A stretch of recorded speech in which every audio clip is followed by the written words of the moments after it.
पटेल जी का, केंद्रीय शिक्षा मंत्री श्री धर्मेंद्र प्रधान जी का, माननीय शिक्षा मंत्री गुजरात श्री ऋषिकेश पटेल जी का, माननीय शिक्षा राज्य मंत्री गुजरात श्री प्रफुल्ल पानसेरिया जी का और सभी मंचस्थ महानुभावों का हम हृदय से स्वागत करते हैं।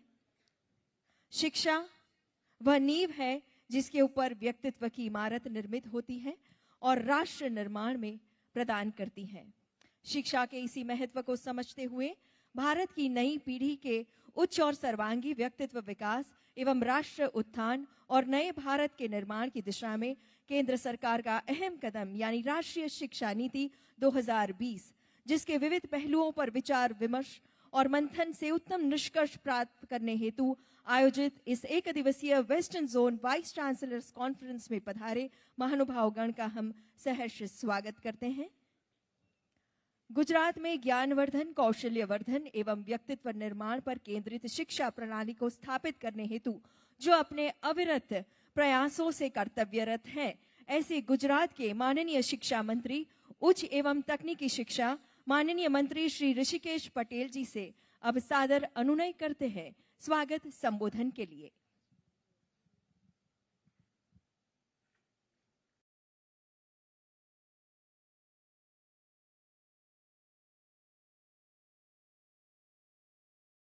नमस्कार। ज्ञान के इस महाकुंभ में उपस्थित हमारे राज्य के आदरणीय मुख्यमंत्री भूपेंद्र भाई पटेल जी, आदरणीय धर्मेंद्र प्रधान जी, केंद्रीय शिक्षा प्रधान भारत सरकार, मेरे साथी मंत्री भाई श्री प्रफुल्ल भाई, हमारे शिक्षा के सलाहकार, हमारे पूरे गुजरात के अंदर आदरणीय मुख्यमंत्री जी से शिक्षा और कई बाबतों के adviser Hasmukh Adhia ji, Jagdish Kumar ji chairman UGC, TG Sitaraman ji chairman Shri AICTE, हमारे principal secretary Mukesh Kumar ji, commissioner Shri technical education Banchhanidhi Pani ji, हमारे डायरेक्टर पीबी पंड्या जी और जिसकी यजमानी कर रहे हैं, ये समग्र कार्यक्रम की यजमानी जिसके हाथों में सौंपी है, ऐसे बड़ौदा यूनिवर्सिटी एमएस यूनिवर्सिटी के विजय कुमार श्रीवास्तव जी और वेस्टर्न जोन से पधारे हुए आप सब, युवाओं का भविष्य बनाने के लिए दिन रात लगे रहते हैं, ऐसे सब अध्यापक मित्र विशेष और न्यू एजुकेशन पॉलिसी एनईपी 2020 को लागू करने के लिए दिन रात प्रयत्न करने वाले आप सब विद्वान हमारे विशेष और अध्यापक श्री, आज के ये समुद्र मंथन होगा, ज्ञान का समुद्र मंथन होगा और समुद्र मंथन में वर्षों से जो हमारी शिक्षा नीति अटकी हुई थी, अगर सुधार भी होता था तो बहुत छोटे छोटे सुधार होते थे, लेकिन अपनी संस्कृति, अपना भौगोलिक विस्तार, अपना साहित्य, अपना कल्चर के साथ दुनिया के साथ मिलने के लिए, दुनिया के साथ मिलाने के लिए, जैसे हमारे यहां तक्षशिला थी, नालंदा थी, वल्लभी थी, बाहर से लोग आते थे, ज्ञान जिज्ञासु यहां पर आके अपने ज्ञान की प्यास को बुझाते थे और यहां से ज्ञान लेके दुनिया तक फैलाते थे। कम भाग्य से कुछ समय अपना ऐसा आया, गुलामी काल, सब आक्रमण होते गए और करीबन 900 से 1000 साल तक हमारा ज्ञान और हमारी जो विद्यापीठें थी तहस नहस कर दी गई और हमारी जो संस्कृति थी, हमारा जो कल्चर और हमारा ज्ञान का भंडार था, वो कहीं न कहीं दुनिया के सामने सब लोग तो ले गए, लेकिन यहां पर अंधकार हो गया। लेकिन आज, और जब से अंग्रेज भी आए, तो अंग्रेजों ने भी यहां जो शिक्षा नीति लागू की, तो उन्होंने अपने हिसाब से अपने लिए काम करने वाले लोगों की फौज इकट्ठा करने के लिए की शिक्षा पद्धति बनाई। लेकिन दुनिया के साथ हमारे युवाओं के सामर्थ्य को साथ में उनको आगे बढ़ाने के लिए, उनके मन में पड़ी हुई आशाएं आकांक्षाएं जगाने के लिए पहले तो जो शिक्षा नीति थी उसमें बस अपने विचार थोप दिए जाते थे। बच्चे का कौन सा कौशल्य है, बच्चे के अंदर कौन सी विविधताएं हैं, उसको देखे बिना उसको डॉक्टर बना दो, इंजीनियर बना दो, बस ये दो ही बाबतों में हम सब लगे रहते थे। लेकिन ये शिक्षा नीति 2020 आदरणीय प्रधानमंत्री मोदी साहब ने लागू कर दी। वो केवल युवाओं को केवल रोजगार देने के लिए नहीं, लेकिन रोजगार दे सके ऐसे युवाओं को तैयार करने के लिए जो शिक्षा नीति बनाई, हमारा गुजरात भी आज बहुत अच्छी तरह से उसको इम्प्लीमेंटेशन करने के लिए लग गया है, जुट गया है, पूरा देश लग गया है। एनईपी लागू की, नई शिक्षा नीति लागू की। बहुत सारे देश के अंदर भी कोई बात नहीं लागू होती है तो बहुत से सवाल या निशान खड़े हो जाते हैं। लेकिन ये शिक्षा नीति में आज भी पूरे भारत के अंदर कश्मीर से लेके तमिलनाडु और गुजरात से लेके अपने 7 सिस्टर तक कहीं पर भी कोई भी आवाज नहीं उठा, क्योंकि ये युवाओं के मन में पड़ी हुई जो जिज्ञासा थी, उनका जो बिहेवियर था। कई बच्चे कई बार ऐसा भी होता है कि कोई संगीत के अंदर अच्छा कर सके, ऐसा उसका बर्तन है, देखाव भी है, वो स्कूल से पता चलता है। कोई पेंटर भी बनना चाहता है, कोई खेल कूद में आगे जाना चाहता है, किसी को मैथ्स में रस है, किसी को साइंस में रस है, तो उसको पंख देने के लिए ये जो शिक्षा नीति बनी है, इससे हमारे संस्कार, हमारी जो वैविध्यता है वो भी रहेगी और साथ में उसके मन में उसके कैपेसिटी के हिसाब से उसको पंख देने का काम करेगी। और आप सब आज बैठेंगे, टेक्निकल सेशन भी होगा और मेरे हिसाब से और मेरे मन में है कि बहुत सारा लाभ आप सबको भी पहुंचेगा। और आज एक ऐसा प्लेटफॉर्म है कि ये प्लेटफॉर्म में आप सब वेस्टर्न जोन के सभी विद्वान लोग यहाँ इकट्ठे हुए हैं। आपने एक दूसरे का नाम भी सुना होगा, लेकिन कभी मिलना भी नहीं हुआ होगा। तो आज ये प्लेटफॉर्म पे आप 1 to 1 मिल भी सकते हो, बातचीत भी हो सकती है, पहचान भी हो सकती है। और साथ में आने वाले समय के अंदर भी आप सब एक दूसरे के साथ अपना संपर्क बनाए रख के अपने प्रॉब्लम, अपनी कोई भी मन के अंदर पड़ी हुई छोटी सी भी क्वेश्चन है तो एक दूसरे के साथ शेयर भी कर सकते हो और एक दूसरे का मार्गदर्शन भी ले सकते हो।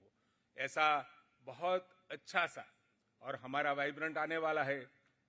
गुजरात के अंदर 2003 से वाइब्रेंट की शुरुआत हुई और आज गुजरात ये 20 सालों के अंदर 2003 से लेके 23 तक 20 सालों के अंदर ये 10वां वाइब्रेंट होगा।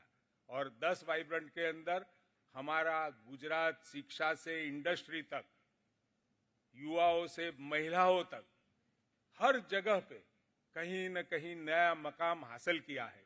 और मैं मानता हूं आज भी शिक्षा का नया मकाम हासिल करने के लिए ये महाकुंभ रखा गया है। ज्ञान का समुद्र मंथन भी होगा और साथ में सब अपने ये ज्ञान का अमृत लेके जाएंगे, ऐसा मैं मानता भी हूं। और ये बहुत बड़ा एफर्ट हमारे आदरणीय मुख्यमंत्री भूपेंद्र भाई पटेल के निगरानी में, उनके मार्गदर्शन में हुआ है। और हसमुख भाई अढ़िया साहब ने भी यहाँ ये वीसी कॉन्फ्रेंसिस के लिए बहुत सारे अपने सुझाव भी दिए थे, मैं उनका भी धन्यवाद करता हूँ। और आप सब भी पूरे गुजरात, महाराष्ट्र, गोवा, दीव दमन और सब जगह से आए, सबका भी मैं अभिवादन भी करता हूँ और गुजरात में स्वागत भी करता हूँ। धन्यवाद।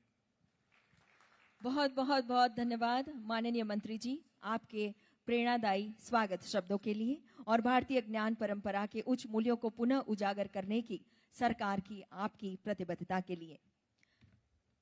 अब आइए उपस्थित मंचस्थ महानुभावों का विधिवत स्वागत करके अपने आतिथ्य भाव को हम चरितार्थ करें।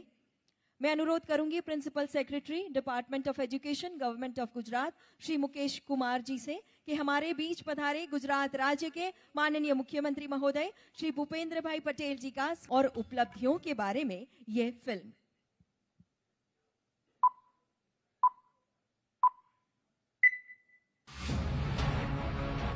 माननीय प्रधानमंत्री श्री नरेंद्र मोदी ने राष्ट्रीय शिक्षा नीति 2020 की शुरुआत करके भारत की शिक्षा प्रणाली को सुधारने के लिए एक व्यापक योजना की शुरुआत की।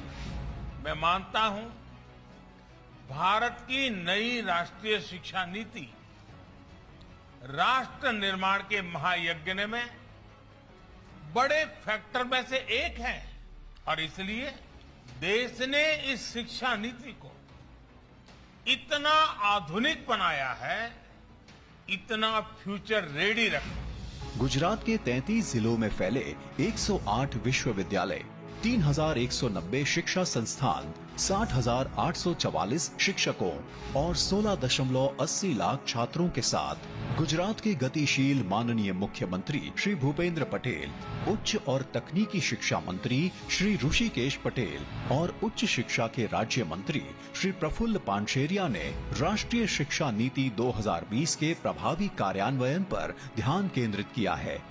श्री के का शास्त्री गवर्नमेंट कॉलेजेस कन्फेडरेशन के रूप में 6 सरकारी कॉलेजों का एक क्लस्टर बनाया गया। मल्टी इंटरडिसिप्लिनरी रिसर्च यूनिवर्सिटीज को बढ़ावा देने के लिए राज्य ने 7 विश्वविद्यालयों को सेंटर्स ऑफ एक्सीलेंस के रूप में मान्यता दी। State assessment and accreditation centre और स्टेट क्वालिटी एश्योरेंस सेल और NEP cell, Gujarat accreditation and ranking institutional mechanism and arrangement cell की रचना की गई। गुजरात टेक्नोलॉजिकल यूनिवर्सिटी ने स्नातक और डिप्लोमा की 88 किताबें क्षेत्रीय भाषा में अनुवादित की। उच्च शिक्षा के अंतर्राष्ट्रीयकरण के रूप में ऑस्ट्रेलिया के डिकिन विश्वविद्यालय ने गिफ्ट सिटी गांधीनगर में इंटरनेशनल ब्रांच कैंपस की स्थापना की। कॉमन क्रेडिट स्ट्रक्चर के लिए स्टैंडर्ड ऑपरेटिंग प्रोसीजर यानी SOP की रचना की गई। Choice based credit system CBCS छात्रों को कला, वाणिज्य, विज्ञान, उद्यमिक कौशल्य, व्यावसायिक कौशल्य आदि के क्षेत्र में उनके चयन, रुचि और कौशल के आधार पर मल्टी इंटरडिसिप्लिनरी दृष्टिकोण के साथ क्रिटिकल, एनालिटिकल, क्रिएटिव थिंकिंग के साथ कोर्सों का चयन करने की सुविधा प्रदान करता है। साथ ही में इसके तहत परीक्षा प्रणाली को भी परिवर्तित किया गया है। सरकारी इंजीनियरिंग कॉलेजों और पॉलिटेक्निक में तकनीकी शिक्षा के पुनर्गठन के साथ इमर्जिंग स्किल्स एरिया में सीटों की वृद्धि की गई है। Student startup and innovation policy SSIP 2.0 के तहत इंटेलेक्चुअल प्रॉपर्टी यानी IP फाइलिंग के लिए सहायता। कुल 1200 छात्र नेतृत्व को प्रूफ ऑफ कॉन्सेप्ट का समर्थन। 178 स्टार्टअप्स को स्टार्टअप सृजन सीड सपोर्ट स्कीम के तहत सहायता। इनोवेशन हब के तहत 429 स्टार्टअप्स को इंक्यूबेशन सपोर्ट जो आज के मूल्य में 2300 करोड़ रुपए के मूल्य का है। स्टार्टअप से 1400 कुशल रोजगार उत्पन्न। गुड गवर्नेंस के रूप में गुजरात ने NEP 2020 के प्रभावी कार्यान्वयन के लिए लघु और दीर्घकालिक सुधार की शुरुआत की है। 2023 की 25 सितंबर को गुजरात पब्लिक यूनिवर्सिटीज एक्ट 2023 के माध्यम से गुजरात राज्य के सरकारी विश्वविद्यालयों को स्वायत्तता प्रदान करते हुए राज्य विश्वविद्यालयों को सेनेट एंड सिंडिकेट संरचना की बजाय बोर्ड ऑफ मैनेजमेंट के माध्यम से बदल दिया गया है। उच्च शिक्षा को मजबूती देने के लिए भारत सरकार के माननीय प्रधानमंत्री श्री नरेंद्र मोदी और माननीय शिक्षा, कौशल विकास और उद्यमिता मंत्री भारत सरकार धर्मेंद्र प्रधान के दृष्टिकोण द्वारा गुजरात को राष्ट्रीय उच्चतर शिक्षा अभियान रूसा के तहत 294 संस्थानों के लिए 438 करोड़ रुपए का अनुदान प्राप्त हुआ। गुजरात सरकार ने मुख्यमंत्री युवा स्वावलंबन योजना के तहत 4 लाख से भी अधिक आर्थिक रूप से असहाय छात्रों को 1884.84 करोड़ रुपए की स्कॉलरशिप प्रदान की है। शोध उच्च गुणवत्ता के अनुसंधान के लिए योजना गुजरात में अनुसंधान विद्यार्थियों को फेलोशिप प्रदान करती है। 2676 अनुसंधान विद्यार्थियों को कुल 72 करोड़ रुपए की स्कॉलरशिप प्रदान की गई है। राष्ट्रीय शिक्षा नीति 2020, क्योंकि शिक्षा न केवल प्रबुद्ध करती है बल्कि सशक्त भी बनाती है।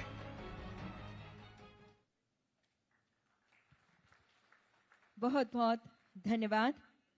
तो गुजरात में हो रहे प्रयासों की ये झांकी हमने देखी और अब आमंत्रित करते हैं all India Council for Technical Education के माननीय chairman Shri professor doctor T.G.. Sitaram को शिक्षा क्षेत्र के अपने दीर्घ अनुभव और अपने विचारों से हमें मार्गदर्शित करें।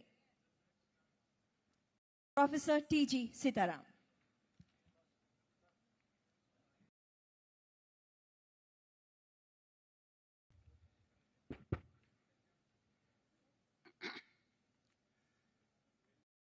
Namaste,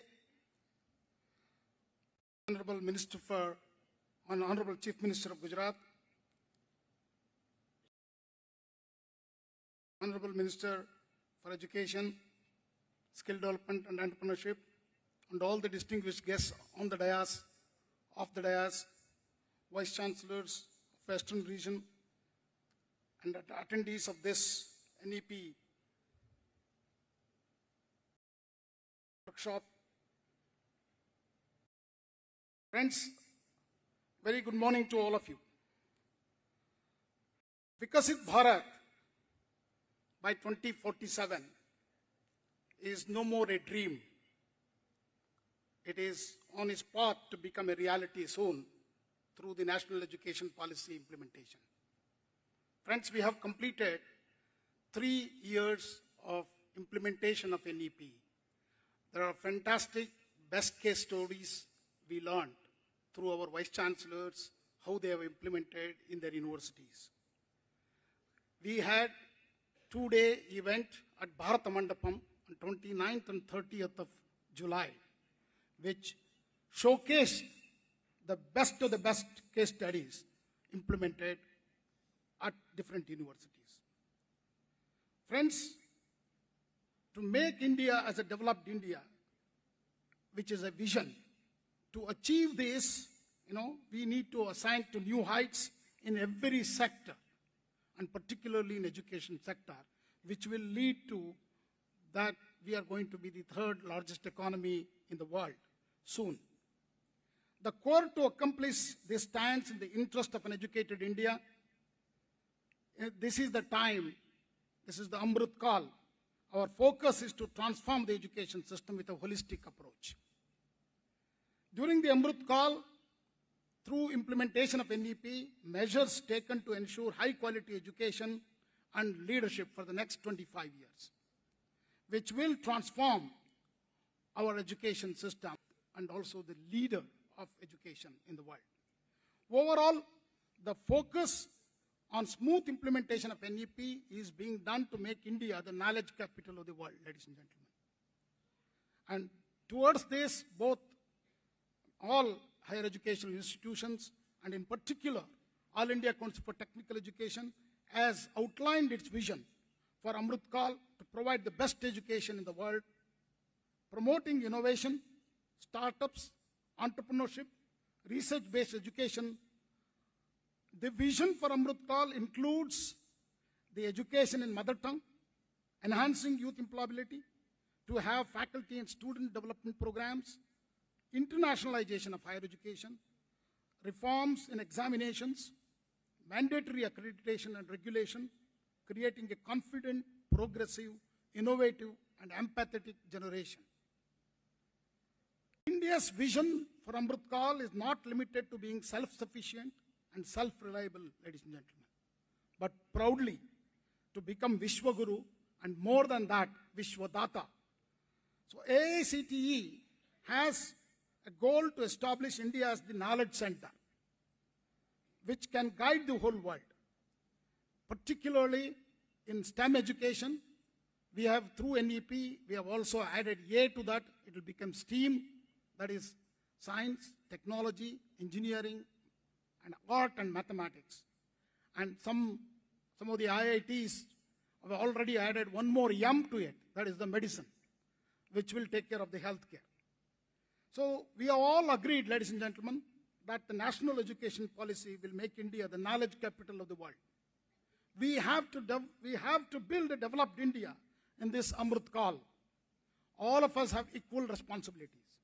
India can develop only when every citizen, every family, every student, and every state of the country joins this campaign. Education is critical for achieving success in this Amrit Kal. Implementation of NEP 2020 has set the agenda clearly for us. I always say this, NEP 2020 implementation is an agenda for us in the Amrit Kal. We are already started. Those who have not started, start immediately to implement at your universities. It is a vast, very, very dynamic, flexible policy. Friends, another very important announcement will be coming. That is the permanent, every student will have one ID, starting from Balavatika to PhD. You'll have one single unique ID. It is Automated Permanent Academic Account Registry, APAR. I always say the APAR, in conjunction with Academic Bank of Credit and the National Credit Framework, which is recently released, will be the new QR code for learners of Indian education system. Friends, AICTE has put 5 items to make implementation of NEP 2020 very fast and quick. So one is to provide technical and management books in all 22 Indian languages. Training in intellectual property rights to 2 crore students in next 5 years, and internationalization of technical education. Integration of vocational education and skill courses with technical and management education, and training more than 2.5 crore students in skill-based courses at different levels. We are already tying up with the Ministry of Skill Development and Entrepreneurship and rolled out many skill courses in engineering curriculum. We would like to also train 50 lakh human resources in chip manufacturing, in semiconductor, both in design and manufacturing, advanced communication technologies, and logistics, that is PM Gati Shakti. The last but not the least, to start the apprenticeship, embedded degree and diploma programs in more than 5,000 institutions with total intake capacity of 10 lakh students and 50 India's innovation center, 50 innovation centers in different parts of the country to convert the ideas to technology transfer. So all this is not possible without your involvement and support. I urge every Vice Chancellor to join hands and to make this happen at the earliest so that India can be the leader in education. So to make Indian students a 21st century innovators, entrepreneurs, researchers, and highly skilled professionals is a very key aspect of the entire exercise while implementing NEP 2020. Thank you. Namaskar. Thank you, sir, for your valuable words of inspiration and guidance. और अब अनुरोध करते हैं university grants commission UGC के माननीय chairman professor doctor M Jagdesh Kumar ji से आपके संबोधन के लिए। Shri Bhupendra bhai Patel, chief minister of Gujarat, Shri Dharmendra Pradhan, union minister of education, skill development and entrepreneurship, Shri Rishikesh bhai, Shri Praful Bhai, and other distinguished colleagues on the dais, and all the academicians and leaders of the educational institutions, my pranams to you. Somebody said if you want to achieve anything meaningful in your life, you should dream big. But those who dream big also happen to be optimists. Optimists enrich the present enhance the future, challenge the improbable, and achieve the impossible. And I have no doubt that the audience here, the academic leaders and academicians, are both big dreamers and also optimists. Friends, roughly 3 years, 3 months ago, we unveiled the NEP 2020. During the first phase, we were in the mode of talk and understand NEP 2020. But today, we are in a different phase, action and implementation. Keeping this in view, UGC has formed 5 zonal committees of vice chancellors: North, West, South, Central, and East and Northeast. These zonal committees consist of academic leaders like you, and they will be driving in developing the strategies for the implementation of NEP 2020. We have also written to the principal secretaries of all the states and union territories to provide full support to these zonal committees in the implementation of NEP 2020. It is gladdening to see that the Western Zone Committee, consisting of more than 150 universities, has taken the lead and is organizing today's conference by bringing all of us here on the same stage. Friends, we all have to work in a collective and cooperative manner for the speedy implementation of NEP 2020. Ensuring freedom, flexibility, and choices to the students is central to the implementation of NEP 2020 for the transformation of our higher educational institutions. That is the reason why during last couple of years, UGC has come up with many reforms, keeping NEP 2020 as our roadmap. Today, nobody asks me when I travel across the country, what is Academic Bank of Credits? Nobody asks why we should implement ABC. Today, we have more than 2 crore students who are on ABC platform. But however, it is also important as leaders of the educational institutions to keep in your mind that it is not just enough to register on ABC platform. It is important to ensure that each and every student of our institution is on ABC platform, and you upload all the credentials, credits, certificates of the students on the ABC platform. Friends, one of the biggest reforms that we have introduced in independent India is the 4-year undergraduate program. I'm very glad to inform you that across the country, nearly 200 universities have already introduced the 4-year undergraduate program, and we have made internship mandatory as part of this 4-year undergraduate program. And it is also the national credit framework which is helping us in making sure that there is enough mobility provided to the students to move from one discipline to the other discipline, one institution to the other institution. And the multi-entry, multi-exit scheme that we have introduced, initially some academicians used to ask me that may lead to large migration of students from one institute to the other institute. But it is more than 1 year of introducing the multi-entry, multi-exit scheme. You have not seen any such large-scale migration. It is basically introduced for those students who may find it difficult to continue because of either family reasons or financial reasons. Friends, we also have to keep in our mind that whatever reforms that we are introducing, they are not just only for the 4.1 crore students in the higher educational institutions. It is also for those who are not part of the higher educational system. Please remember that nearly 65% of Indians live in the rural areas.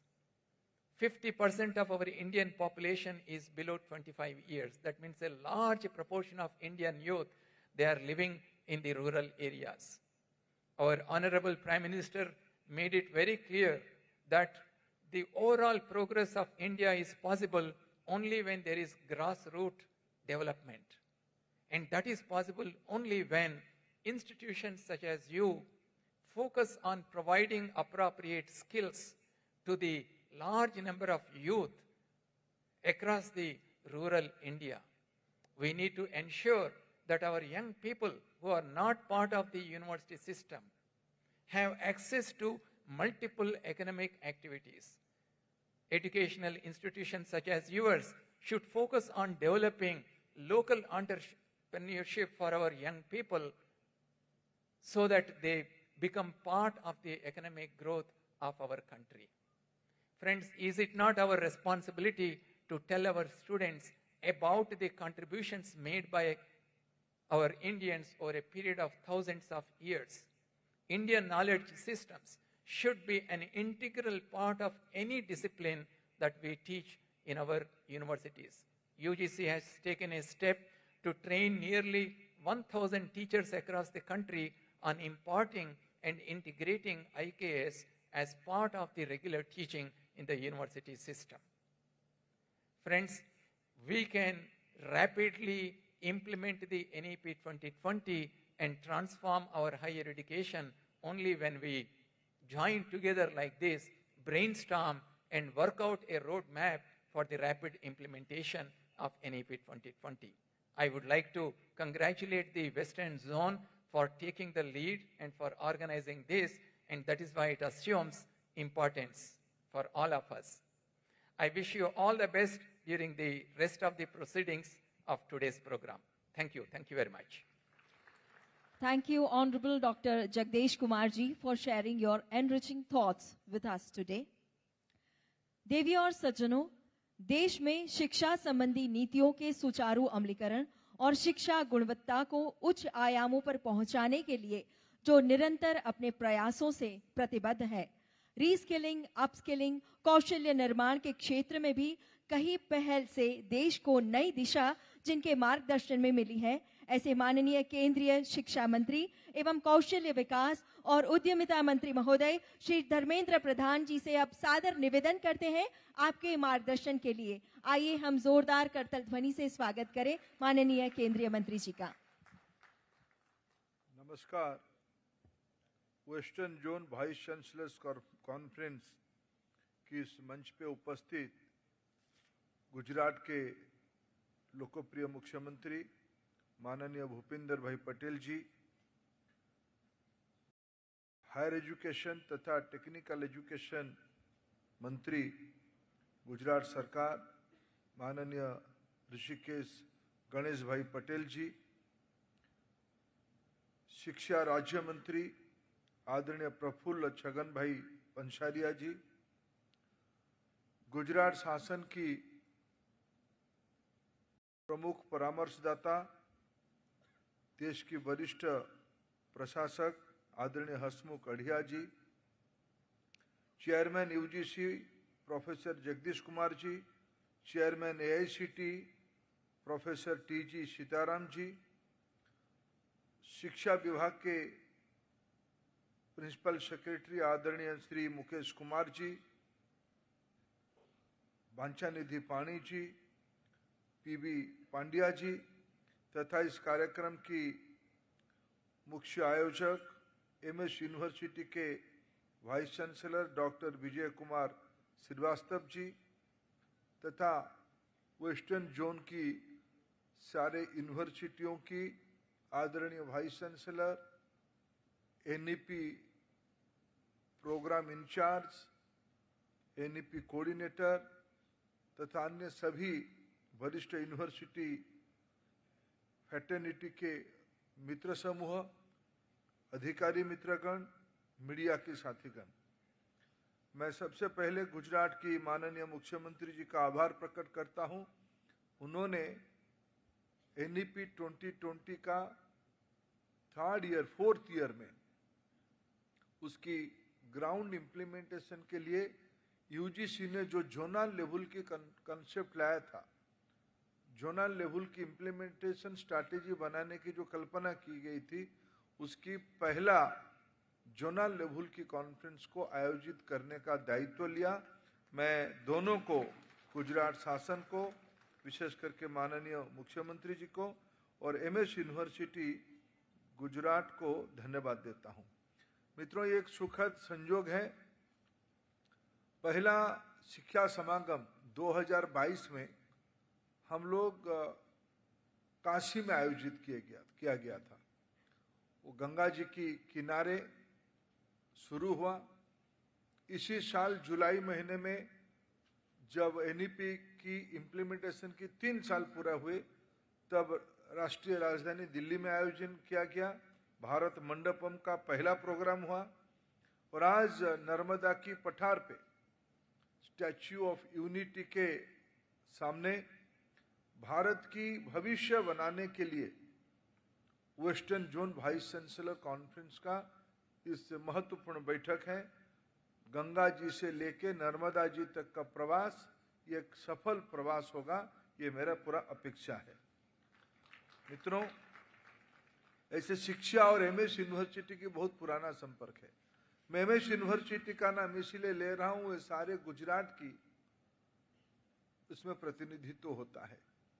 140 साल पुरानी university समाज जीवन को दिग्दर्शित करते आया है और वेस्टर्न जोन की बाकी सारे जो यूनिवर्सिटी हैं, वे सभी लोग अपने अपने स्थान पे और अपने अपने स्थानीय समाज को और देश को शिक्षा की जगत में जोड़ने की, आपने उनको एक प्रज्वलित करने की आपने अनोखा प्रयास किया है। मैं अगर प्रारंभ में इतना कहूं कि आज देश की 4 करोड़ से ज्यादा हायर एजुकेशन में स्टूडेंट्स हैं, उसमें वेस्टर्न जोन में लगभग 15% स्टूडेंट है। 65 लाख से ज्यादा स्टूडेंट महाराष्ट्र, गुजरात, गोवा तथा अन्य केंद्र शासित इलाके के अंदर है और इस भाग भारत के अन्य भागों से थोड़ा भिन्न है।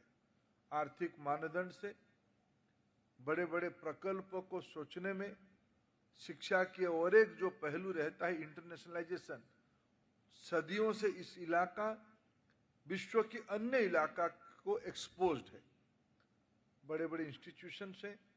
इसलिए ये दुनिया को भारत के साथ जोड़ना और भारत को दुनिया तक पहुंचाने की एक महत्वपूर्ण पेडेस्टल है। इसलिए इस कॉन्फ्रेंस की महत्व और बढ़ जाती है एनईपी की इम्प्लीमेंटेशन के बैकग्राउंड में। और मैं गुजरात को फिर बधाई दूंगा, आपने तो आने वाले 10 साल की रोड मैप भी बना लिया है। आज एक छोटी सी प्रदर्शनी में उसकी कई झलक हम लोगों ने देखा। प्रोफेसर सीतारमन जी और प्रोफेसर जगदीश कुमार जी ने एनईपी की जो प्रायोरिटी एरिया आपके सामने उल्लेख किया है और मैं आपका धन्यवाद देता हूं आयोजक मित्रों का।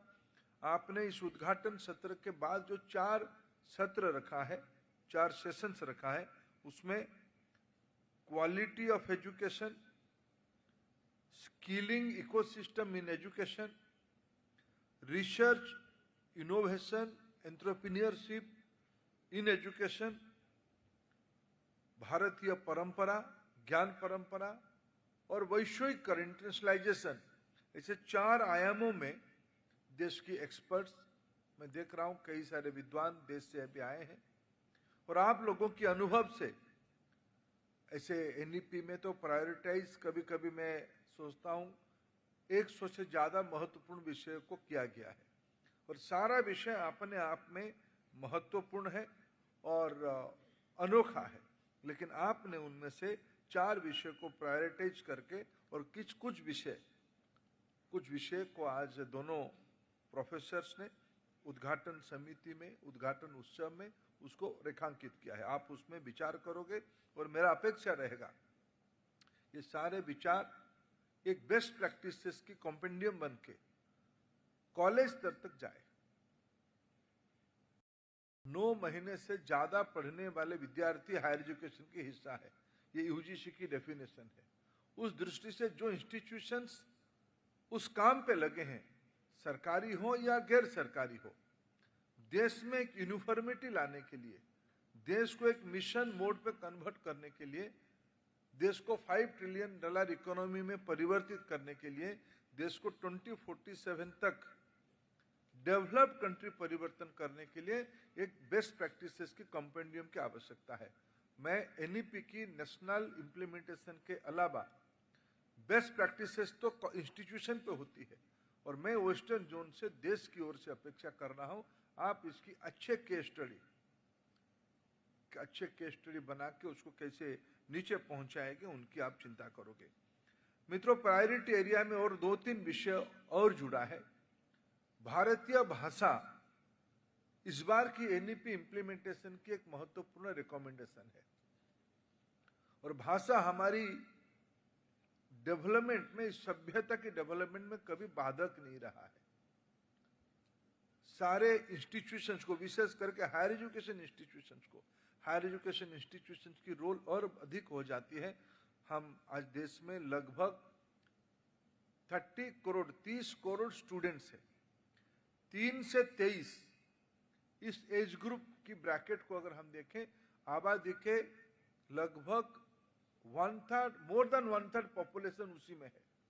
50 करोड़ नौजवान एज ग्रुप 3 से 23 तक के जो स्टूडेंटशिप में चलते हैं।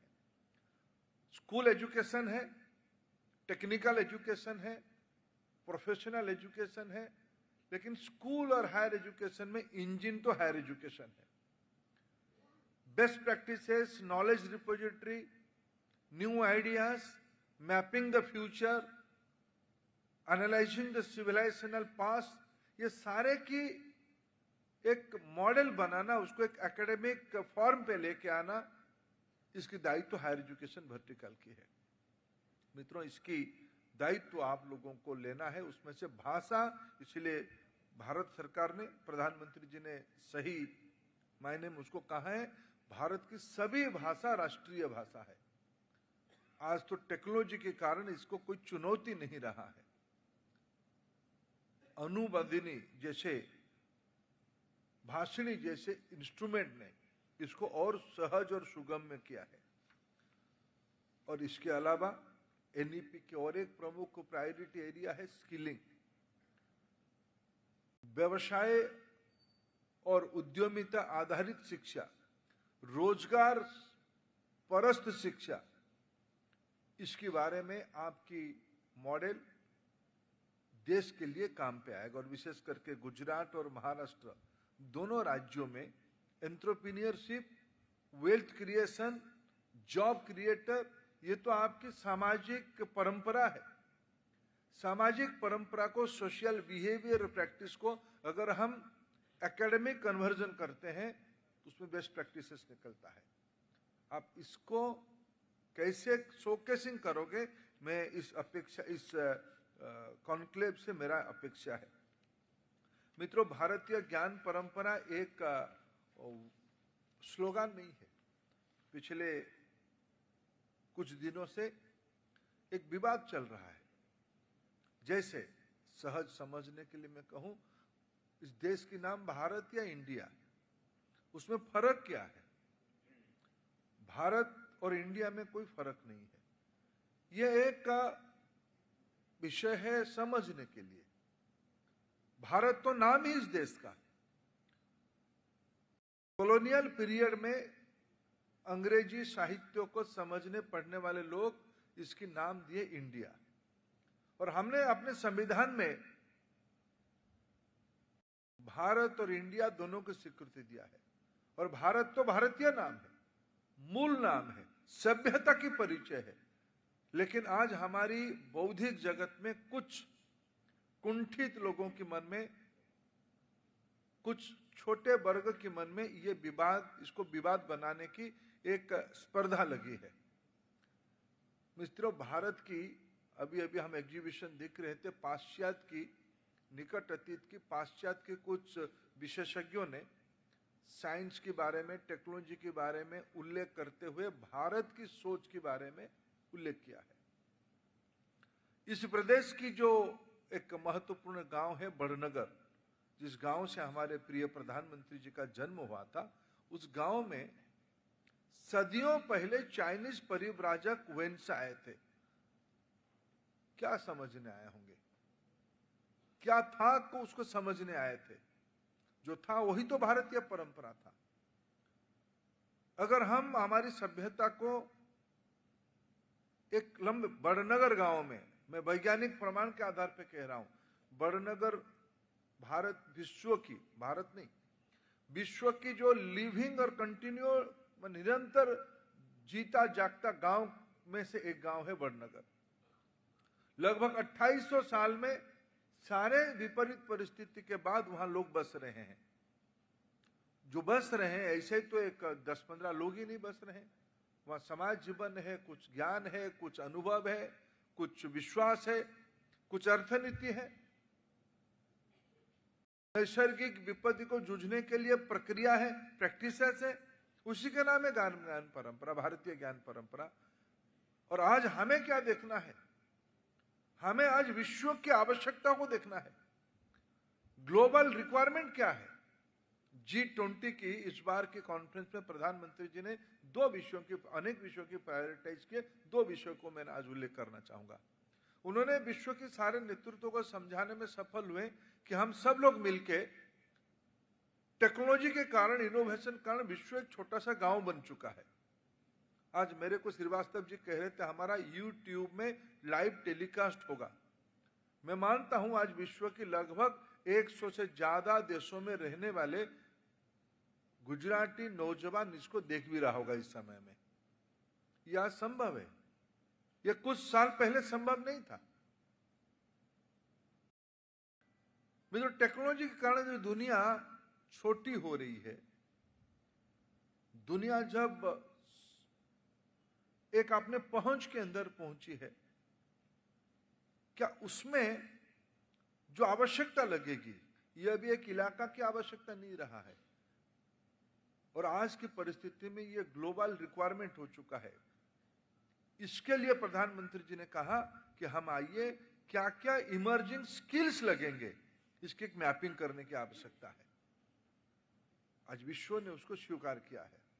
प्रधानमंत्री जी ने दूसरा प्रायोरिटाइज किया कि दुनिया की गरीब देशों की, अंडर डेवलपिंग देशों की अपेक्षाओं को पूरा करने की दायित्व बड़े देशों की है, भारत की है।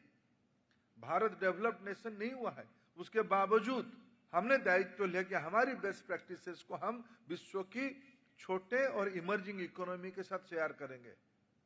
आज राष्ट्रीय शिक्षा नीति को विश्व की कम से कम मेरे साथ 25 देशों की संपर्क है, जिनकी अपेक्षा है कि हमारे आपके वहां की पद्धति हमारे वहां आए। मेरे सामने यहाँ दिल्ली IIT की डायरेक्टर प्रोफेसर रंगन बनर्जी बैठे हैं। रंगन बनर्जी अपने IIT को अबू धाबी में लेके पहुंच गए हैं। चेन्नई IIT, मद्रास IIT आज अफ्रीका पहुंच रहा है। भरत भास्कर जी के पीछे अबू धाबी की लीडरशिप पड़ा है कि हमारे वहां कब IIM लेके आओगे। यह आज भारत की ज्ञान परंपरा की प्रतिफलन है। मित्रों, इस बार की NEP जो आज आप इसकी विमर्श करोगे, ये सीमित नहीं रहेगा आपकी इंस्टीट्यूशन तक। ये प्रैक्टिसेस को विश्व की डेवलप्ड और अंडर डेवलपिंग देश चाहते हैं। आज हमारी इन दिनों में देश में जो सब सफलता हुई है, आज हम चंद्रयान 3 सफलता के साथ पूरा किए हैं। आदित्य L1 आज हमारी सफल हो चुके हैं। हमने गगनयान शुरू किया है। हम विश्व की 5 नंबर की अर्थनीति बन चुके हैं और आने वाले 3 साल में हम 3 नंबर में पहुंच जाएंगे और 2047 तक हम डेवलप्ड कंट्री बनेंगे। मित्रों, सबको पूरा करना, और इसमें इस बार की परिस्थिति देखिए, विश्व तनाव से भरा हुआ है। प्रत्येक साल एक नई क्राइसिस आ रही है। यूक्रेन रशिया की विषय समाप्त नहीं हुआ था, खाड़ी के देशों में चुनौती शुरू हो गई। वैश्विक क्राइसिस होता तो उसकी इकोनॉमिक इंपैक्ट आता है, सोशल इंपैक्ट आता है, डिप्लोमेटिक इशू खड़े होते हैं। लेकिन आज देखिए, भारत ये सबसे ऊपर उठ के अपने रास्ता निकाल रहा है। और विश्व के कई सारे कॉन्फ्लिक्टिंग जोन में रहने वाले देश भी कहते हैं Indian model is the model. Bharat के नेतृत्व की शैली हमें स्वीकृति है। मित्रों, सारे को प्रैक्टिस करना और उसको अपने बेस्ट प्रैक्टिसेस में कन्वर्ट करना, उसको एकेडमिक एंडोर्समेंट करना दायित्व हायर एजुकेशन इंस्टीट्यूशंस की है। मित्रों, आज हायर एजुकेशन इंस्टीट्यूशंस में फंडिंग एक चुनौती है। सरकार इन दिनों में अच्छा खासा फंडिंग विभिन्न स्तर पे किया है, ये पर्याप्त शायद नहीं है। नया नया मॉडल डेवलप हो रहा है। उस मॉडल को अपनाते हुए वंचित वर्ग के हितों को सुरक्षित रखते हुए मित्रों, हमारे देश की एक तबके के बच्चों को हम सरकारी व्यवस्था में पढ़ाना ही पड़ेगा। मैं आभारी हूं देश की व्यवस्था की ओर से गुजरात शासन को। मेरे को बहुत अच्छा लगा जब यहां कहा गया कि गुजरात की बजट में लगभग 1800 करोड़ रुपया स्कॉलरशिप दिया जाता है। लेकिन अगर भूपेंद्र भाई स्कॉलरशिप गुजरात के बच्चों को दे रहे हैं तो भूपेंद्र भाई हम अपने जैसे व्यक्तियों को, भूपेंद्र भाई मेरे और आड़िया जी जैसे परिवार के बच्चों को अपने खर्चे से भी पढ़ाने का काम कर रहे हैं। सरकार के खर्चे से नहीं। हमारे देश में एक नया मॉडल इमर्ज कर चुका है। प्राइवेट पब्लिक पार्टनरशिप में those who can afford let they spend from their own pocket, but we have to take care of a section of society those who can afford. उनको मदद करना ही पड़ेगा, ये हमारा साथ दायित्व है। ये चुनौती कहीं नहीं। वेस्टर्न में जाओ तो सब कमर्शियलाइज है, हाई फीस है। कुछ सोशलिस्टिक कंट्री में जाओ तो सारा चीज सरकार के हाथ में, दोनों नहीं हो सकता है। भारत में हमको तीसरा मॉडल अपनाना पड़ेगा जो बखूबी भारत के एजुकेशन इंस्टीट्यूशंस ने बनाया है। थोड़ा सब्सिडाइज हुआ रहा है। आज IIT IIM हमारे अपने इंटरनल रेवेन्यू भी बढ़ा रहे हैं, गरीब बच्चों को प्रोटेक्टेड तरीके से पढ़ा भी रहे हैं। ये सारे यूनिवर्सिटियों को धीरे धीरे अपना मॉडल खड़ा करना है। यूनिवर्सिटियों की लीडरशिप के ऊपर निर्भर करता है। मित्रों, यूनिवर्सिटी तो समाज की मंदिर है। इसको कई मामले में मोटिवेशन खड़ा करना, समाज में पॉजिटिविटी खड़ा करना। अभी अभी हम स्टैच्यू ऑफ यूनिटी को देखने का सौभाग्य मिला। क्या ये दुनिया की सबसे ऊंची इमारत केवल है? इसमें देश की भावना लगी है। इसकी इंजीनियरिंग मार्वल को देखिए। अभी मेरे साथ IIT गांधीनगर की डायरेक्टर साहब थे, वो बार बार इस विषय को उल्लेख कर रहे थे। इसमें जो इंजीनियरिंग है उसके बारे में कम कहा जाता है, वो उसको कहना चाहिए। हम 45th फ्लोर तक लिफ्ट में गए, आप लोग भी गए होंगे, नहीं तो आज जाओगे। यहाँ कोई नहीं होना चाहिए श्रीवास्तव जी, किसी को आप छोड़िएगा मत जो स्टैच्यू ऑफ लिबर्टी नहीं जाएगा, उसको पकड़ के भेजना ही भेजना, कंपलसरी एजेंडा है। भले ही आप लास्ट सेशन को थोड़ा शॉर्टकट कर दीजिए कि उससे लर्निंग, उसकी लर्निंग से कोई अल्टरनेटिव नहीं है। मित्रों, मैं गया था कभी पहली बार अमेरिका, एम्पायर स्टेट बिल्डिंग में। अड़िया साहब नीचे हमको ले गए और हमको आधा घंटा लेक्चर दिए कि इतने बड़ी इमारत में कितने जल्दी से लिफ्ट जाता है। मैं गया ऊपर। बाद में कभी मैं दुबई गया, अलब्रुज है वहां, अलब्रुज में भी समान स्टोरी। दिखेगा क्या पता नहीं, दिखने से तो रेगिस्तान दिखेगा। मैं ऊपर गया तो मां नर्मदा का व्यापक विश्व दर्शन हुआ और आदिवासी भाई बहनों के गांव को वहां देखा मैंने। मेरे मन में संतोष आई। दोनों में जो स्पीड ऑफ लिफ्ट एक केस स्टडी था।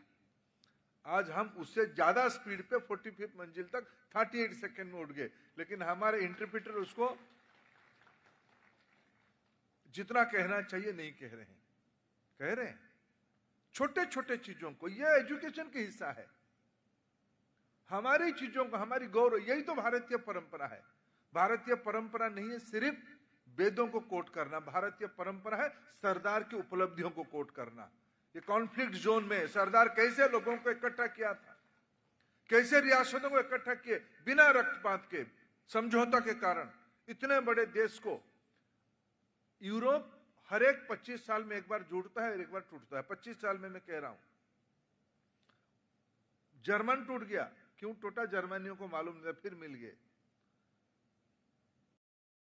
यूरोपियन यूनियन हुआ, फिर उसके अंदर से ब्रेक्सिट हुआ। इंग्लैंड आयरलैंड हर एक डिकाड में एक बार झगड़ते हैं फिर मिलते हैं। लेकिन हमारी देश को चुटकी भर में सरदार साहब ने कम समय में इकट्ठा कर दिया। मैं इसलिए खुद आज बहुत भावुक हूं। मित्रों, मैं भी एक छोटे सी रियासत से आता हूं। अगर सरदार ना रहते तो मेरे गांव कहां होता मेरे को पता नहीं है। क्या ये ग्लोबल केस स्टडी नहीं है? सोशल साइंस में इसको हम पढ़ाना नहीं चाहिए? कॉन्फ्लिक्ट मैनेजमेंट की ये एक बेस्ट प्रैक्टिसेस नहीं हो सकता है क्या? जो बचा कुचा था, माननीय नरेंद्र मोदी जी ने 370 उठा के कश्मीर को भी भारत के साथ मिले कर दिया। अभी गाजा पट्टी में क्या हो रहा है उसकी तुलना में हमारी इंटीग्रेशन को देखिए। क्या ये सब इसको कौन पहुंचाएगा? आखिर ये सारे चुनौती वाला समय में हमारे इकोनॉमी आज 6 से 8 के अंदर होवरिंग कर रहा है। विश्व के अनेक डेवलप्ड कंट्री, क्या कारण रहा है कि हमारी डिजिटल पब्लिक इंफ्रास्ट्रक्चर इन्हीं दिनों में नंबर 1 हो गया? क्या सिर्फ ये साइंटिफिक इनोवेशन था? और आज डिजिटल पब्लिक इंफ्रास्ट्रक्चर की यूजर कौन है? एकदम समाज जीवन की सामान्य से सामान्य व्यक्ति उसकी यूजर है। बॉटम ऑफ द पिरामिड बड़ा हो चुका है। क्या ये बेस्ट प्रैक्टिसेस नहीं होनी चाहिए? क्या ये एकेडमिक एंडोर्समेंट इसको नहीं करनी चाहिए क्या? एक मिस्र में पिरामिड बनाए थे, अभी तक हमने पिरामिड स्ट्रक्चर वहीं से हमारे ध्यान में आता है। मित्रों, सारे को रीओरिएंटेशन की आवश्यकता है। इसको हम कहने से कुछ लोग कह सकते हैं आप बदलना चाहते हो, हम बदलना नहीं चाहते, हम एक लंबी लकीर खींचना चाहते हैं। लंबी लकीर खींचना चाहते हैं, इसको करेगा कौन? University are autonomous to upgrade, to revise, to add, to delete their own curriculum. ये आप ही को करना है, कॉन्टेक्चुअलाइज करना है। आज के समय में भारतीयता को कॉन्टेक्चुअलाइज करना है, वैश्विक आवश्यकता को आपको ध्यान रखना है। मोबिलिटी इतने विषय नहीं था पहले, आज मोबिलिटी एक कल्चर बन चुकी है। हमारी देश की टूरिज्म को कौन प्रमोट करेगा? हमारी एकेडमिक एक्सेप्टेंस होगा, एकेडमिक एंडोर्समेंट होगा तो हमारी देश की टूरिज्म बढ़ेगी। ये सारा विषय के अर्थनीति को अगर हमको डेवलप्ड कंट्री बनना है, अगर हमको $5 ट्रिलियन इकोनॉमी बनना है, और मैं महाराष्ट्र और गुजरात दोनों की अगर गोवा को भी मिला दूं, शायद $5 ट्रिलियन में, अड़िया साहब आप विशेषज्ञ हो, इसी में तो शायद 1-1.5 ट्रिलियन इसी जोन पे आएगा। इसी जोन पे 5 में से महाराष्ट्र और गुजरात और गोवा को टूरिज्म को मिला दो तो शायद 25%, 30% कंट्रीब्यूशन तो यहीं का होगा। और इसको कहां होगा?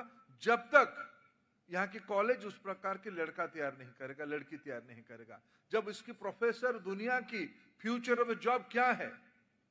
मैं कुछ दिन पहले अनंत यूनिवर्सिटी आया था, अनुनय जी हमको मिले थे, उनको मैंने कहा था कि आप, उन्होंने मेरे को बुलाया था एक फ्यूचर ऑफ द जॉब के ऊपर एक नेशनल ग्लोबल वर्कशॉप को। मैंने कहा था इसको सारे हम देश के लिए मॉडल बनानी है। सारे यूनिवर्सिटी में कभी घूमता हूं मित्रों, मेरे को बहुत सारे विषय में प्रश्न आता है, मैं पूछूं किसको, मैं पूछूं किसको? पहले अड़िया साहब थे, कम प्रशासक, ज्यादा वाइस चांसलर थे, उनको हम पूछ लेते थे। अभी पूछें किसको? अभी पूछना पड़ता है, पूछने का समाज के मन की सहज समाधान की उत्तर की जगह है विश्वविद्यालय, यूनिवर्सिटी, वाइस चांसलर, प्रोफेसर्स। मित्रों, एक नया कल्चर भारत में लाना पड़ेगा। एनईपी की प्रमुख रिकमेंडेशन है मल्टीडिसिप्लिनरी, मल्टीपल एग्जिट एंट्री, समाज की पार्टिसिपेशन इन एजुकेशन इकोसिस्टम। आज हमने स्किल इंडिया डिजिटल पोर्टल बनाई है, अपार जैसे स्टूडेंट रजिस्ट्रेशन नंबर की कल्पना की जा रही है। एकेडमिक बैंक ऑफ क्रेडिट बनेगा ना, क्रेडिट सर्टिफिकेट और क्रेडिट दोनों के एक बैंक अकाउंट होगा। मित्रों, सारे विषय आप एक नया संस्कृति में नया कल्चर आप डेवलप करोगे। और इसी अपेक्षा के साथ, और मैं जो 4 महत्वपूर्ण विषय पर आप चर्चा करोगे ये तो है ही, लेकिन मैं मानता हूं कि इसको प्रैक्टिस करना और उस प्रैक्टिस को मैग्नीफाइंग, बेस्ट प्रैक्टिस को मैग्नीफाइंग ग्लास में सबके सामने लाना, यही सबसे बड़ा दायित्व है। ये काम शिक्षकों की है, ये काम गुरुओं की है। समर्थ रामदास नहीं होते तो शिवाजी नहीं बनते। शिवाजी बनाने की फैक्ट्री की सब समर्थ गुरु यहीं बैठे हैं। इसमें आपकी कैरियर एडवांसमेंट भी होगा।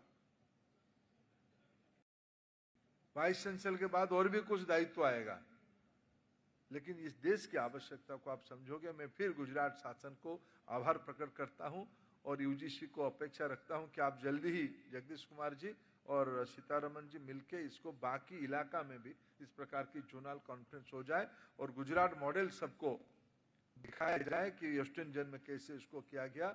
बहुत बहुत धन्यवाद।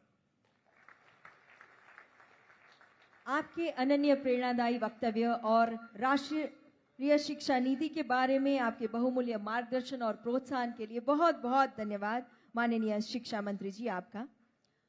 और अब अनुरोध करेंगे माननीय मुख्यमंत्री श्री माननीय केंद्रीय शिक्षा मंत्री एवं मंचस्थ महानुभावगण से कि अपने कर कमलों से राष्ट्रीय शिक्षा नीति 2020 की एसओपी बुकलेट का विमोचन करें।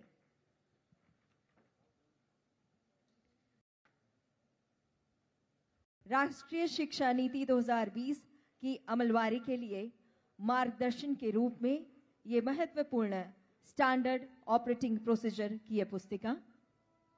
आइए हम भी तालियों से इस विधि में सम्मिलित होते हैं।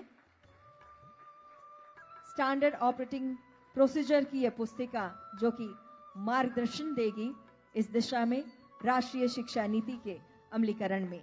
और साथ ही आज एमएस यूनिवर्सिटी द्वारा प्रकाशित अन्य 2 पुस्तिकाओं का भी विमोचन महानुभावगण के कर कमलों से होगा। ये 2 पुस्तिकाएं हैं इंडियन नॉलेज सिस्टम तथा सस्टेनेबल डेवलपमेंट गोल्स पर फैमिली और कम्युनिटी साइंसेस के पर्सपेक्टिव से रचित ये 2 पुस्तिकाएं हैं।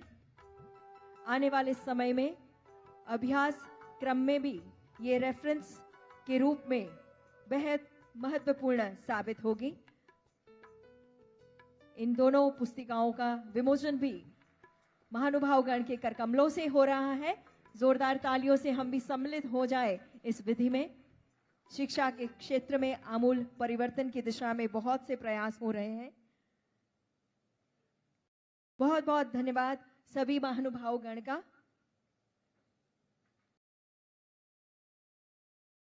देवियों और सज्जनों, गुजरात में शिक्षा की उच्च गुणवत्ता को सुनिश्चित करने के लिए और साथ ही स्किल डेवलपमेंट और स्टार्टअप्स को प्रोत्साहित करने के लिए अनेक कदम माननीय मुख्यमंत्री श्री भूपेंद्र पटेल जी के नेतृत्व में उठाए जा रहे हैं। शिक्षा में सरलीकरण, आधुनिकीकरण और नवीनीकरण द्वारा राज्य में शिक्षा समृद्धि के लिए जो कटिबद्ध है, ऐसे गुजरात के सरल, सबल और सक्षम मुख्यमंत्री श्री भूपेंद्र पटेल जी से अब आइए सविनय अनुनय करते हैं आपके विचारों और शब्दों से हमारा मार्गदर्शन करें। माननीय मुख्यमंत्री श्री भूपेंद्र पटेल जी।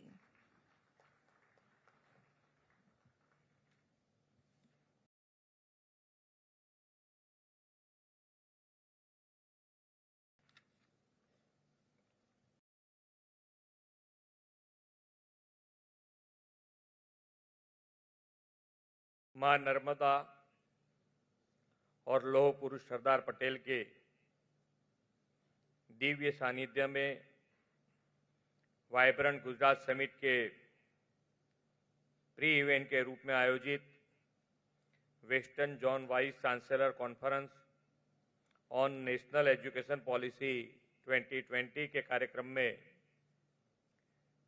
हमारे साथ मंच पर उपस्थित केंद्रीय शिक्षा मंत्री श्री धर्मेंद्र प्रधान जी, मेरे सहयोगी मंत्री श्री ऋषिकेश भाई पटेल, श्री प्रफुल्ल भाई पानसेरिया, राज्य सरकार के मुख्य सलाहकार Shri doctor Hasmukh Bhai Hadiya ji, University Grant Commission के अध्यक्ष Shri doctor Jagdish Kumar ji, All India Council for Technical Education के अध्यक्ष श्री टी.जी. सीतारमन जी, अग्र सचिव गुजरात के मुकेश कुमार जी, शिक्षण कमिश्नर श्री बंछानिधि पानी, नियामक श्री पी.बी. पंड्या जी, एमएस यूनिवर्सिटी के कुलपति श्री विजय कुमार श्रीवास्तव जी, यहाँ उपस्थित पश्चिम भारत के विश्वविद्यालय के कुलपतियाँ, विद्वान वक्ताओं, शिक्षाविदों, उपस्थित अधिकारीगण,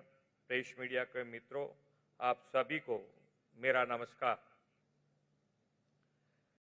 वाइब्रेंट गुजरात समिट 2024 के प्री इवेंट के रूप में आयोजित western zone vice chancellor conference on national education policy में गांधी जी, सरदार पटेल और विश्व नेता प्रधानमंत्री श्री नरेंद्र भाई मोदी की इस धरती में आप सभी महानुभावों का स्वागत और अभिनंदन करता हूं। किसी भी राज्य का या राष्ट्र के विकास की पहली शर्त उसकी उत्तम शिक्षा व्यवस्था होती है। प्रधानमंत्री श्री नरेंद्र भाई मोदी जी भारत को ग्लोबल एजुकेशन हब बनाने के संकल्प के साथ आगे बढ़ रहे हैं। प्रधानमंत्री जी का मानना है कि जब हमारा देश आर्थिक विकास के साथ बौद्धिक विकास के में भी आगे रहे, तभी सही मायने में भारत ग्लोबल एजुकेशन हब कहलाएगा। आपने देखा होगा कि पहले अक्सर अर्थव्यवस्था, रोजगार, इंफ्रास्ट्रक्चर जैसे विषयों पर ही अधिक चर्चाएं हुआ करती थी, लेकिन जब श्री नरेंद्र भाई देश के प्रधानमंत्री बने तब उन्होंने देश का ध्यान आर्थिक विकास के साथ साथ शैक्षणिक विकास पर भी आकर्षित किया। प्रधानमंत्री जी कहते हैं, भारत को एक बार फिर आदर्श सभ्यता का केंद्र बनाने के लिए हमें अपनी शिक्षा व्यवस्था और शिक्षा नीति पर अधिक ध्यान देना होगा।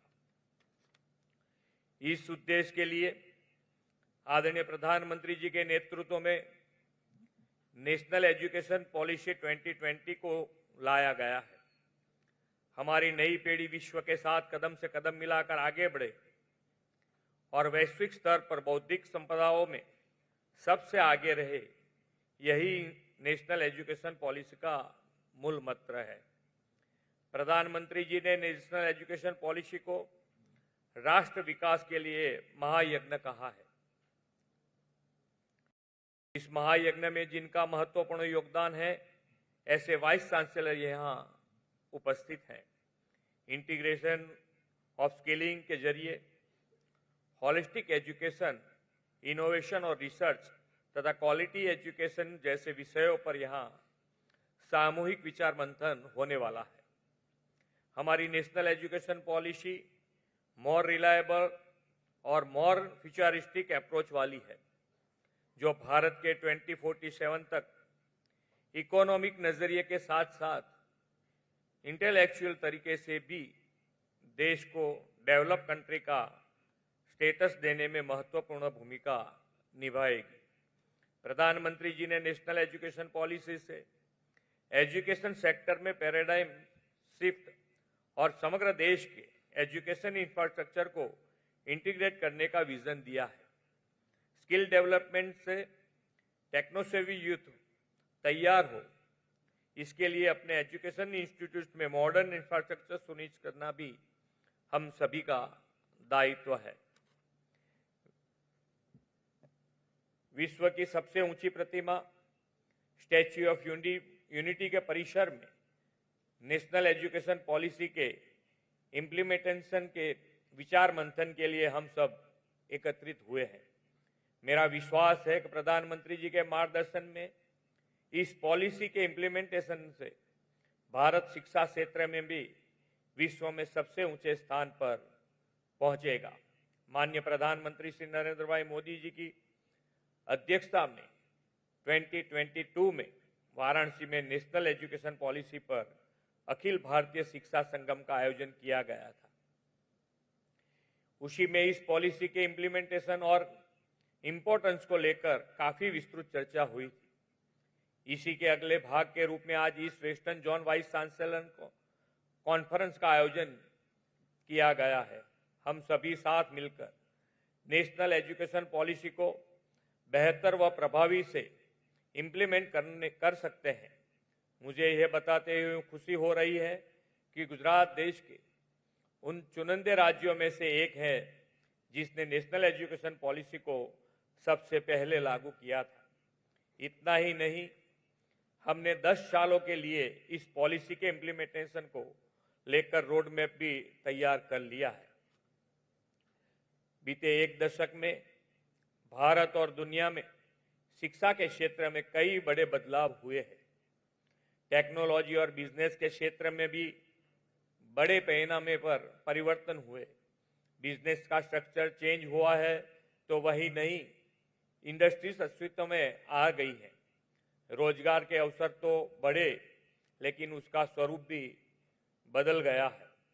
नेशनल एजुकेशन पॉलिसी में इन सभी बिंदुओं पर विशेष विचार किया गया है। किताबों के साथ साथ स्टूडेंट्स के स्किल डेवलपमेंट पर भी अधिक ध्यान दिया गया है।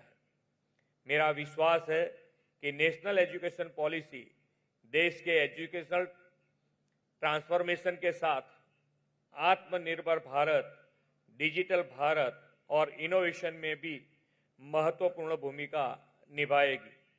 भारत जैसे विशाल देश की डेमोग्राफिक डिविडेंड की विशेषताओं को बनाए रखने के हर पहलू को इस पॉलिसी में जोड़ा गया है। इस पॉलिसी में क्षेत्रीय स्तर की मातृभाषा पर भी शिक्षा देने पर अधिक बल दिया गया है। यह भी हमारी भारतीय भाषाओं और संस्कृति को संवर्धित करने का उत्तम माध्यम है। नेशनल एजुकेशन पॉलिसी का निर्माण भारत के श्रेष्ठतम विद्वानों के विचार मंथन से हुआ है। आज इस western regional vice chancellor conference के माध्यम से इस विचार मंथन को एक नई दिशा मिलेगी, ऐसा मेरा विश्वास है। अमृत काल में प्रधानमंत्री श्री नरेंद्र भाई मोदी जी ने भारत को ग्लोबल एजुकेशन हब और विकसित राष्ट्र बनाने का विजन हमें दिया है। इस विजन को साकार करने में आप सभी वाइस चांसलर का योगदान सबसे महत्वपूर्ण और उपयोगी साबित हो सकता है। इसलिए आप सभी नेशनल एजुकेशन पॉलिसी के इम्प्लीमेंटेशन में अपना अधिक से अधिक कंट्रीब्यूशन दे। आपके प्रयासों से ही यह नेशनल एजुकेशन पॉलिसी हमारे देश की डेमोग्राफिक डिविडेंड समान युवा शक्ति के टैलेंट और स्किल को ग्लोबल प्लेटफॉर्म देगी। मैं एक बार फिर नेशनल एजुकेशन पॉलिसी को समर्पित इस विशेष कार्यक्रम की अपार सफलता की कामना करता हूं। आदरणीय प्रधानमंत्री जी के मार्गदर्शन में देश के एजुकेशनल ट्रांसफॉर्मेशन की इस जर्नी में हम सब साथ मिलकर आगे बढ़े, इन्हीं अपेक्षा के साथ मैं मेरी वाणी को विराम देता हूं। भारत माता की जय। वंदे मातरम। जय जय गरवी गुजरात। धन्यवाद माननीय मुख्यमंत्री जी, आपकी अनन्य प्रेरणा और मार्गदर्शन के लिए। गुजरात में शिक्षा क्षेत्र और प्रणाली को आपकी सुदृढ़ प्रतिबद्धता से मजबूत करने के लिए। और अब मैं अनुरोध करूंगी principal secretary department of education government of Gujarat Shri Mukesh Kumar ji से आभार अभिव्यक्ति के लिए। सभी को नमस्कार। इस अवसर पर गुजरात के माननीय मुख्यमंत्री श्री भूपेंद्र भाई पटेल साहब, भारत सरकार के शिक्षा मंत्री श्री धर्मेंद्र प्रधान साहब, गुजरात के शिक्षा मंत्री माननीय श्री ऋषिकेश भाई पटेल, गुजरात के राज्य कक्षा के माननीय शिक्षा मंत्री श्री प्रसूल भाई पानसेरिया, माननीय मुख्यमंत्री के वरिष्ठ सलाहकार डॉक्टर हसमुख भाई आडिया, यूजीसी के चेयरमैन माननीय श्री प्रोफेसर जगदीश कुमार जी, एआईसीटी के अध्यक्ष प्रोफेसर सीतारामन जी और मेरे साथी वरिष्ठ अधिकारी उपस्थित, वेस्टर्न जोन के यूनिवर्सिटीज के वाइस चांसलर्स, एनईपी कोऑर्डिनेटर्स, विश्व की सभी सबसे ऊंची प्रतिमा के सानिध्य और भारत की पवित्र नदी नर्मदा के तट पर एनईपी 2020 के सर्वोत्तम कार्यान्वयन के लिए आज कॉन्फ्रेंस आयोजित किया गया है। उसमें आप सबकी उपस्थिति के लिए मैं आप सबको धन्यवाद देता हूं। मैं पहले माननीय मुख्यमंत्री श्री भूपेंद्र पटेल का आभारी हूं, जो इस सम्मेलन के उद्घाटन के लिए विशेष रूप से आप हमारे सबके बीच में उपस्थित रहे हैं। माननीय मुख्यमंत्री के मार्गदर्शन में पिछले महीने सितंबर में गुजरात पब्लिक यूनिवर्सिटी एक्ट विधानसभा में पास किया गया, जो अक्टूबर महीने में माननीय गवर्नर साहब के मंजूरी के बाद 9 अक्टूबर से सफलतापूर्वक गुजरात के सभी पब्लिक यूनिवर्सिटी में इसकी इम्प्लीमेंटेशन हो गई है। मैं खास इसका उल्लेख इसलिए कर रहा हूँ कि ये एक्ट यूनिवर्सिटी के वाइस चांसलर की पूरी भूमिका जो पहले थी और अभी पूरी बदल दिया गया है। माननीय मुख्यमंत्री का आभारी हूँ कि जो वाइस चांसलर को जितनी ऑटोनॉमी दी गई है, कहते हैं न भूतो न भविष्य, ऐसा ऑटोनॉमी फिर देखने को मिलेगा नहीं। माननीय शिक्षण मंत्री श्री ऋषिकेश पटेल का भी आभारी हूं, जिनके मार्गदर्शन में हम लोगों ने choice based credit system, academic bank of credit, multiple entry multiple exit 2023-24 के शैक्षणिक सत्र का सफलतापूर्वक कार्यान्वयन शुरू कर दिया गया है। हमारे निमंत्रण को सम्मान करते हुए भारत सरकार के शिक्षा मंत्री श्री धर्मेंद्र प्रधान जी का विशेष रूप उपस्थिति में मैं उनका धन्यवाद देता जाता हूं और आपके भाषण और प्रेरणा हमें बहुत लाभ हुआ है। गुजरात के शिक्षण मंत्री स्टेट श्री प्रफुल्ल भाई पानसरे की उपस्थिति के लिए मैं उनका धन्यवाद करता हूं। हसमुख अढ़िया साहब, जो हमको शिक्षण क्षेत्र में हमेशा उनके मार्गदर्शन हमको प्राप्त होता रहता है, इनकी उपस्थिति के लिए मैं इनका भी सम्मान आभार प्रकट करता हूं। यूजीसी के अध्यक्ष प्रोफेसर जगदीश कुमार जी और एआईसीटी अध्यक्ष जो खास दिल्ली से आए हैं प्रोफेसर सीतारमन जी, उनका मैं आभारी हूं। गुजरात सरकार के शिक्षा विभाग द्वारा आयोजित इस सम्मेलन में मैं गुजरात, महाराष्ट्र, गोवा और गोवा दमन दीव, दादरा नगर हवेली के विभिन्न विश्वविद्यालय के वाइस चांसलर और उनके एनईपी कोऑर्डिनेटर का भी इस सम्मेलन में भाग लेने के लिए विशेष रूप से धन्यवाद व्यक्त करता हूं। गुजरात सरकार और एमएस यूनिवर्सिटी की ओर से काम करी पूरी टीम, स्टैच्यू ऑफ यूनिटी की टीम और प्रिंट इलेक्ट्रॉनिक मीडिया के तमाम और यहाँ के जो प्रवेक टेंट सिटी के सहायकों का भी मैं आभार व्यक्त करता हूँ। मैं आशा करता हूँ कि आज के सम्मेलन महत्वपूर्ण रूप से एनईपी के व्यवहारिक कार्यान्वयन के लिए नई दिशाएं खोलेगा। शिक्षा के बेहद महत्वपूर्ण इस सम्मेलन के लिए शुभारंभ के लिए मैं आप सभी का हृदयपूर्वक आभार व्यक्त करता हूँ। धन्यवाद। बहुत बहुत धन्यवाद। और देवी और सज्जनों, एमएस यूनिवर्सिटी की ओर से vice chancellor professor doctor Vijay Kumar Srivastava की ओर से ये महानुभावगण के पोर्ट्रेट्स एक स्मृति चिन्ह के स्थान बनाए रखे।